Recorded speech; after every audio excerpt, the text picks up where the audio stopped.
Yo, what's up? This is Jay Dennis, and we're back with another Ranked and Reviewed, where I go through some of my favorite artists, or at least artists that I really like, generally metal music, but sometimes I'll go outside that genre just to kind of add some variety. I go through and I rank their discography and give at least usually a quick review on each album, because this is not an album review channel. I don't want to dedicate 10 to 15 minutes reviewing a single album, so that's why I do these ranked and reviews. And today we are doing not one of my favorite bands, but a band that I really like. And I'm happy to have unearthed it. Yeah, you can just stop listening to the video now, I guess. But no, seriously though, Unearth, another metalcore titan, that I've been listening to since the mid-2000s. I got into them in high school, around the same time that I got into like Killswitch, Trivium, As I Lay Dying, all these other heavy metalcore bands. And at the time I was listening to, so they have 7 studio albums. And at the time I was listening to albums 2 through 4 because 5 through 7 weren't out yet. And I wasn't familiar with their very first album from, I believe, 2001. So, all in all, this is a band that I've pretty much always liked. I just haven't listened to them a lot the past decade, so I'm very happy to have returned to them. And I'm actually very excited to do this ranking because a lot of these bands I do, there's at least usually one album that's got sentimental value. And Unearth is one of those bands. I'm going to get to that album soon that's got sentimental value. But it may or may not be the X factor that it normally is. So this might be one of those rare instances where a band put out some of their best material after I quit listening to them. And now that I've gone back and revisited them, I think they've aged really well. So doing 7 of their albums from the years 2001 up until their latest release, Extinctions, in 2018. And I believe the spread, with a couple of ties, but I believe I've got this thing figured out. The spread is an 8.3 up until roughly an 8.7. So not a lot of margin to work with. They're all great albums, and they've all got something to offer for the most part. So let's go ahead and get into it. I don't want to make this thing stupid long. One thing I will say about Unearth in general, though, before I get to their albums, is they're from the same scene as Killswitch Engage. So be sure to check out my ranked and reviewed on Killswitch Engage. But Adam D from Killswitch Engage produced a few of these albums, and it really shows. And Unearth has been called, I think, the Slayer of metalcore, or they at least have, I forgot how this other channel, Cover Killer Nation, described it, but they've got like the groove of Pantera mixed with like the aggression or the technicality of some other band. And it made sense to me because they do. They play breakdowns in the right places. They are excellent guitar players. Their vocalist isn't particularly my favorite, but they're good enough to enjoy the discography. So, kind of like Kamira, not my favorite vocalist, but you can still enjoy the whole discography, and they add to the band for sure. A vocalist makes or breaks a band, so obviously if I'm reviewing them, I like the vocalist. And yeah, just a very heavy, awesome band that does the metalcore sound really well, but they kind of mixed up their sounds a little bit over the years, and we're going to get into that with this here ranking. So, from 7 to 1, least favorite to most favorite, here we go. The bottom 2 are roughly a tie, but I'm going to give the slight disadvantage to the number 7 spot. Their most recent release, Extinctions. Now, I'd actually listened to this album when it came out, and I thought it was a great Unearth album. The opening track, Incinerate, is the best track. Survivalist is solid as well. Those are my favorite songs, but there's really no songs on here that really break the high 8, low 9, the excellent territory. 8 is great. Just a great discography from Unearth here, but it's all about the margins, and it's all about what each particular album offers. So this particular album, they slowed it down just a little bit, but it's still heavy. Something you hear on this album more than any other album is his low vocals, which sound great. So to me, I think this is a more polished but more simplistic version of their third album, In the Eyes of Fire. Kind of that same heavily rhythmic, kind of clunky sound, but this one just kind of has like some more new age mixing and mastering behind it. So this album does contain some impressive lead work, but it does kind of lack the technical speed and rhythm that you hear in some of their better albums. The chorus to No Reprisal is pretty hard-hitting. I love that they played in drop A in this album.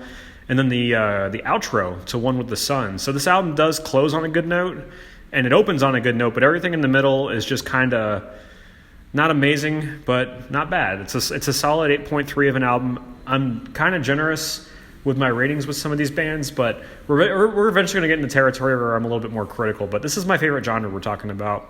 One of my favorite genres, at least. And then with regards to heavy low-end catchiness with the riffs, Hardline Downfall has some really good heavy riffs, and it does pick up on speed here and there, and I just love those low-end riffs. So Extinctions is by no means their most technical album, but it does feature some pretty solid vocals and some good guitar work and catchy rhythm sections sprinkled in here and there. But it's my least favorite album at the number 7 spot, their 2018 release, Extinctions. And then tied at the number 6 spot is we're going to go on the opposite end.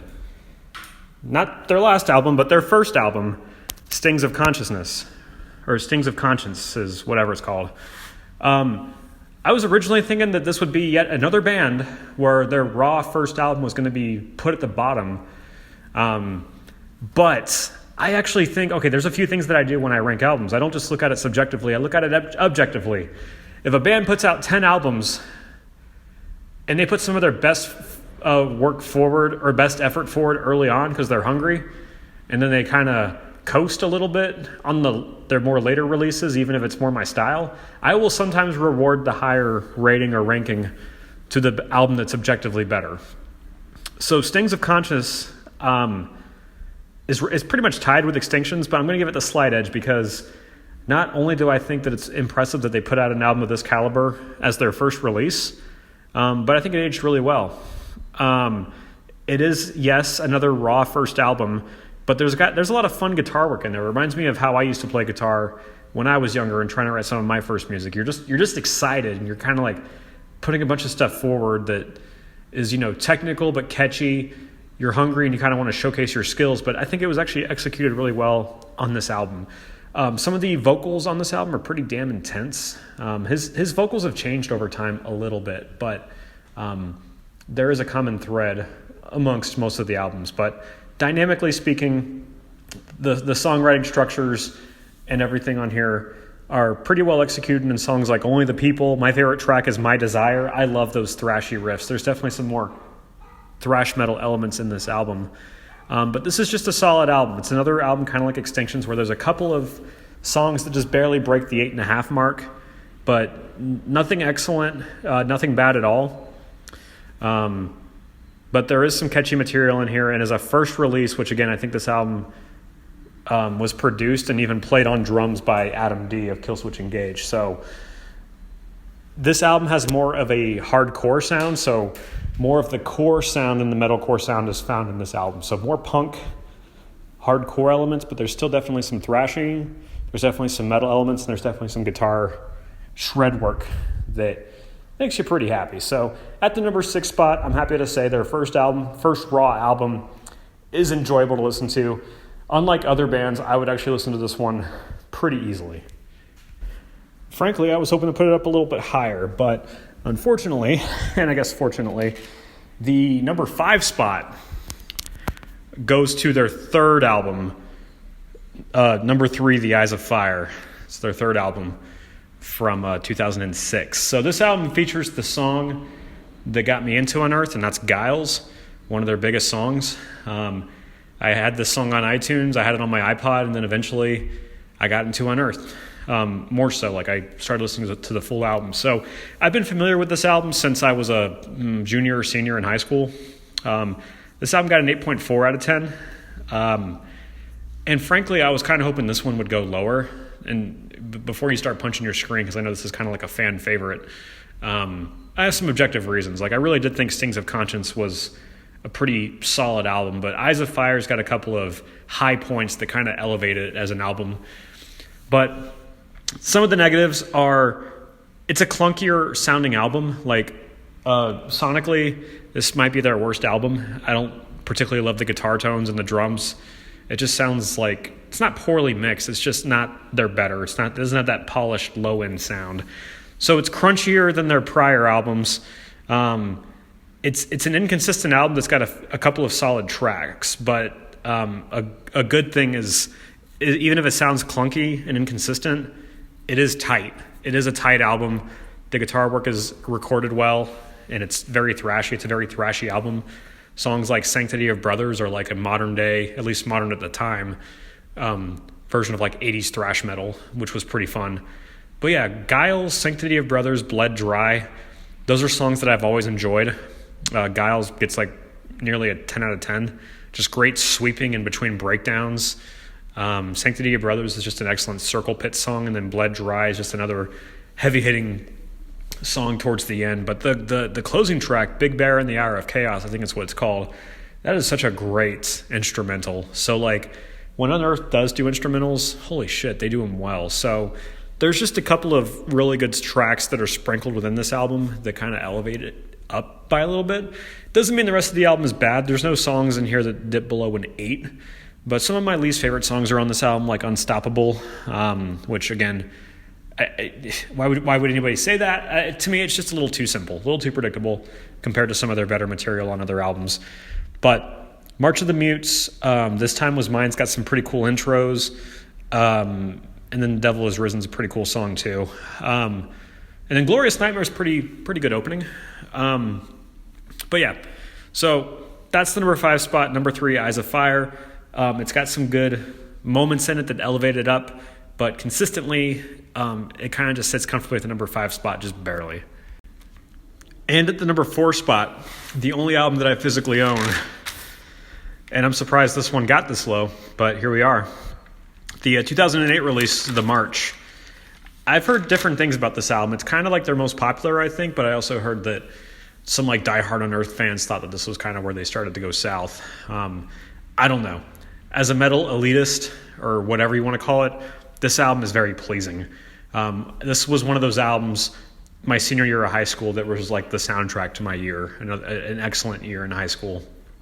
It complemented All Hope Is Gone from Slipknot, Shogun from Trivium, fucking Bleeding Through, Escape the Fate, like all those bands that I loved in high school, fucking Suicide Season from Bring Me the Horizon, like The March was hanging out with those albums in my Jeep. The reason why The March is at number 4, though, is because it's a front-loaded album. To me, the album did age pretty well, but most of the greatness is at the front half. The back half is just kind of great in terms of Unearthed quality, but it's not like high-tier stuff. So that's why it's kind of sitting in what I call almost a 4-way tie for these top 4 albums. But I'm judging this on the margins. So again, The March has sentimental value. It's got some of their most iconic songs like My Will Be Done. I think Hail the Shrine is a very underrated song. Grave of Opportunity. The lead work, the catchiness, the breakdowns hit hard. I fucking love this album. It's just the back half kind of gets a little bit slow, a little bit repetitive on songs like The Chosen. But there's some solid stuff going on towards the end with Truth or Consequences, or like the hidden bonus track at the end, Our Callous Skin. That's not a bonus track, that's a hidden track, so that's why I'm including it. No, I'm not doing special editions with these albums. So The March does feature more hooks. The vocals are excellent. To me, The March is kind of a marriage of the prior 2 albums, Oncoming Storm and then Eyes of Fire. It's got like the thrashiness and the heaviness of both, but it's got the low end.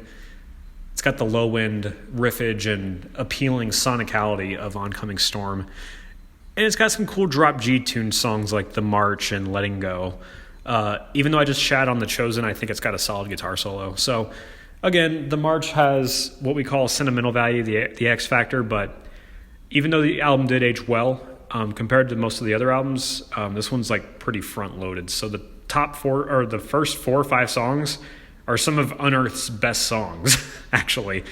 But it's not enough as an entire album unit for me to put it maybe even in the top 3. So begrudgingly, I put The March in the number 3 spot or the number 4 spot. But that's because these next couple have done something pretty special for me. At the number 3 spot, we have their 2014 release, Watchers of Rule, which is an album that I just got acquainted with these past couple weeks.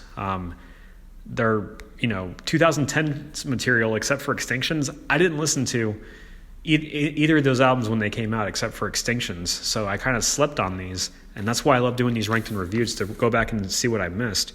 I think Watchers of Rule might be their most consistent album. The flow is pretty much flawless. It just doesn't have some of the top tier songs that would elevate it to the top spot. But in terms of the music, I think this might be their best album. The guitar technicality, the heaviness of the catchy riffs that are fast, but also you can like bop to or headbang to. I think Watchers of Rule might be their best musical album. It opens heavy and intense with the intro and with the swarm. His vocals sound a little bit different in this album. I don't know why. I guess time just has an effect on vocalists sometimes, but I like it. But his vocals sound a little bit more fried, more like Abandon All Ships vocalists versus like as menacing as he used to sound in his earlier work. But I still think he sounds great in this album. I just thought they had a different vocalist for a period, but they haven't. So the music is heavy, it's fluid, and again, Watchers of Rule definitely has my favorite music. The swarm, the heavy riffs, and from Tombs of Five Below. And then my favorite track on the album is Birth of a Legion, which to me has some pretty intense Slayer vibes, which I love. And again, I'm not talking about special editions here. It didn't go into my score, but I will say that their cover of Darkness, or how can I forget the name of it? It's off of Seasons in the Abyss. They covered a Slayer song from Seasons in the Abyss, and I think they did it pretty well. So anyway, at the number 3 spot, I put Watchers of Rule pretty comfortably. I wanted to rank it higher, but these next 2 albums just have a slight edge over it. The cover song was Spirit in Black, by the way, for Watchers and Rule. Anyway, so now we are at the top 2. The number 2 spot goes to the album that got me back into listening to them, Darkness and the Light, from 2011. Again, I wasn't anticipating doing a ranked and reviewed on Unearth or anything, but for some odd reason I just looked them up, and my dog is pooping. Wow, for a ranked and reviewed video that's probably not going to get the most views, it sure is being interrupted a lot. Anyway, as I was saying, I'm not sure what inspired me to look up Unearth. It might have been Killswitch, and I just might have been on a metalcore tear, or I just wanted to find some more bands to add to my list, because again, I have like 20-ish bands that I plan on doing. But I was like, Darkness and the Light, the album that came out after the March. Let's have a listen to this. And I was blown away. Watch It Burn is one of the absolute best opening tracks they have, like up there with My Will Be Done. And Watch It Burn and My Will Be Done are their best opening tracks in my opinion. But then it goes into Ruination of Lost, which is a great, catchy, happy, epic sounding track. And then it's just a very consistent album from front to back. It's got some great, catchy choruses. The song Equinox is beautiful. Kind of like a semi-instrumental track, I guess. The clean vocals on this album, which aren't super common in Unearth's discography, but the clean vocals on here, especially in Watch It Burn, are epic. They sound good. They fit well.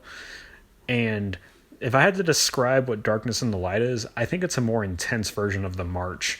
They kind of doubled down on the very good arpeggios and sweep picking that's present in The March, but they kind of doubled down on the rhythm section and on the speed and on the melody. So I just think this is a very good, well-rounded album, and it's just very consistent from front to back. Again, my favorite tracks are Watch It Burn, Shadows in the Light, Arise of the War Cry is awesome, and then the song The Fallen is great too, especially that chorus. A lot of, Golden Age metalcore, even though it was 2011, a lot of post Golden Age metalcore songs in this album, and definitely an album that I slept on. I almost wanted to say that this was their best album, but obviously I have a different opinion. But these top 4 Unearth albums are all just awesome. All their albums are awesome in a way, but Darkness and the Light, this many albums in, 5 albums deep, for them to put out such high quality music and then of course excellent vocals to complement it, is why I give it the edge over The March and over Watchers of Rule. Definitely a great album that got me back into Unearth. But the top album, the top spot, goes to the sophomore success, The Oncoming Storm from 2004. This is a true Golden Age metalcore album, just like Shadows or Security or End of Heartache.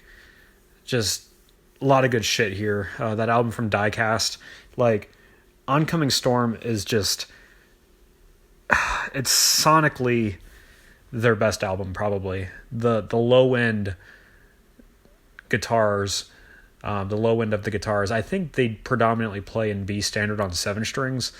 It just really shines on this album. The main riff on the opening track, Great Dividers, is just a gut punch. This whole album is just a fucking clinic in metalcore, but it doesn't sound generic. The breakdowns hit hard. You got some of their best tracks on this album, like This Lying World. That fucking dissonant riff is iconic. I've always loved that song. And then, ooh, breakdown. That fucking ending breakdown is just awesome. Zombie Autopilot is one of their most popular songs, and for good reason. They've been killing the melodic guitar work with like heavy vocals to complement for years. And then you got just a handful of solid tracks like Black Hearts Now Reign, Bloodlust, The Human Condition, Lie to Purify, Endless. I just named like half the album, but those are all just solid tracks with great riffs.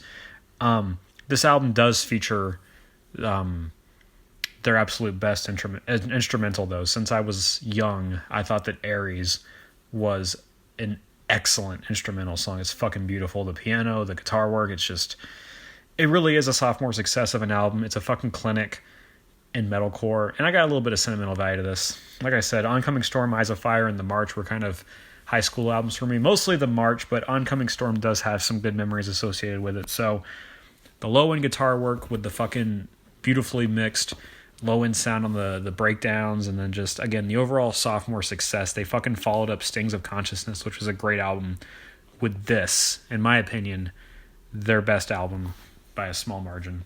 So to quickly recap, from 7 to 1, we have Extinctions, Stings of Conscience, number 3, Eyes of Fire, The March, Watchers of Rule, Darkness and the Light, and then, of course, The Oncoming Storm. My top 10 tracks, in no particular order, I guess, are the instrumental Aries, Crow Killer, Birth of a Legion, Grave of Opportunity, Zombie Autopilot, This Dying World, Giles, Watch It Burn, Hail the Shrine, and, of course, My Will Be Done.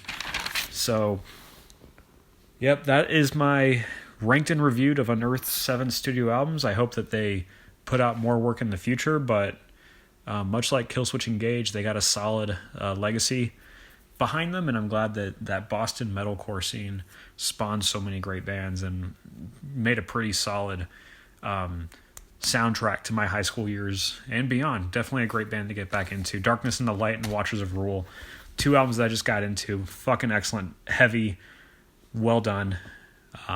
Be sure to subscribe to the channel. Check out the rest of my ranked and reviews. They're on a playlist. I do a lot of metal bands, but I also do a lot of non-metal bands too, and I got plenty more of these coming up. So thank you for watching. Subscribe and leave a comment on what you agree with, what you disagree with. Favorite Unearth albums, songs, any stories. I'd love to hear them. I respond to most comments. I'll catch you on the next one.